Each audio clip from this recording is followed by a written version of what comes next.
काशीराम आवास में मैं रहती हूँ, एडीओ वाले फ्लैटों में। वहाँ हम रहते थे कुछ दिनों से, 3-4 साल से करीब रह रहे थे। डायरेक्ट एडीओ वाले आए थे 28 तारीख को। उन्होंने आके तोड़ा फोड़ी करी और हमारा सामान बाहर निकाल दिया। हमने पूछा था कि हमें कुछ दिन की मोहलत दे दीजिए, तो उन्होंने हमसे मना कर दिया कि हम तुम्हें कोई मोहलत नहीं देंगे। और जफर भाई है हमारा भाई, उसकी माँ की वालिदा का इंतकाल हो गया था, उनकी डेड बॉडी पड़ी हुई थी। उनको मिट्टी लगाने तक का मौका नहीं दिया उन लोगों ने। उन्होंने कहा मिट्टी उठाओ और मिट्टी लगाओ, लेकिन फ्लैट खाली करो। क्या कोई किराया वगैरह भी लेता है फ्लैट? कोई किराया वगैरह नहीं लेता। हमने फॉर्म भरे थे तो उन्होंने ये कह दिया था कि जब तक तुम्हारा नंबर नहीं आ जाता तुम इन फ्लैटों में रह सकते हो। हमारा कोई नंबर नहीं आया, अब हमको वहाँ से भी निकाला जा रहा है। और सर हम कहाँ जाएं? क्या नोटिस वगैरह मिला है आपको? कोई नोटिस नहीं मिला, कोई प्रूफ नहीं दिया, ना ही कोई खबर दी थी हमको। डायरेक्ट 28 तारीख को 11 बजे आए थे और उन लोगों ने आते के साथ ही तोड़ा फाड़ी शुरू कर दी। डीएम साहब ने क्या आश्वासन दिया? डीएम साहब ने कहा देखिए हम एडीओ से बात करेंगे, अगर एडीओ साहब अगर हमें कुछ मोहलत देते हैं तो मैं रहने के तो ठीक है, और हम अगला कदम बाद में आपको बताएंगे। किया गया क्या, कुछ डिमांड रखी है, क्या है? जीटी रोड स्थित सारसोल के पास काशीराम है आवासीय योजना, जो गरीबों के लिए बनाया गया।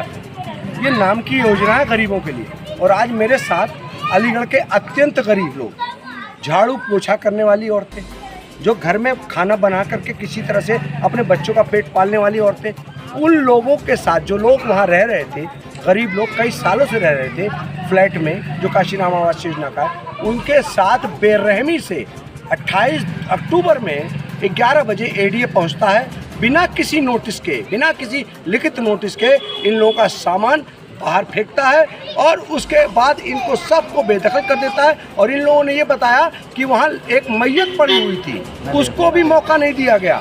और जिस बेरहमी से इनके साथ, और ये भी लोग बता रहे हैं, इनके साथ मारपीट भी की गई और इनको निकाला गया। मैं कहना चाहता हूँ कि इस देश के अंदर गरीबों की जगह है या नहीं है। ये सरकार एक गरीब विरोधी सरकार है और कहीं ना कहीं पूरी तरह से ये बात साबित होती है, क्योंकि जिस तरह से गरीबों पर ये प्रहार कर रही है, आज ये गरीबों को बेघर करके, और आज ये 28 तारीख से और अभी 31 तारीख हो रही है, ये वहीं फ्लैट के बाहर। एडीए का कहना ये है कि ये लोग अवैध रूप से रह रहे थे, फ्लैट जो इनको आवंटित नहीं किए गए।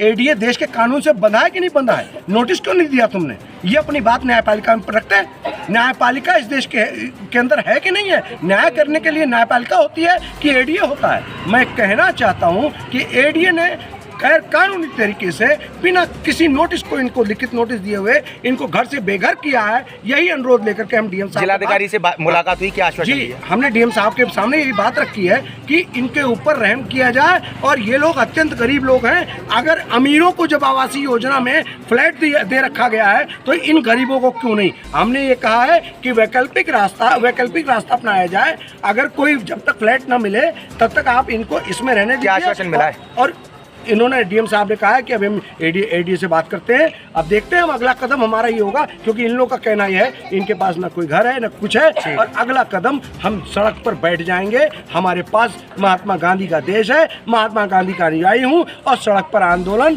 धरना, प्रदर्शन जो भी करना पड़ा, आमरण अनशन, भूख हड़ताल सब करेंगे। गरीबों के साथ खड़े हैं, क्योंकि बेघर किया गया है बिना किसी नोटिस के साथ।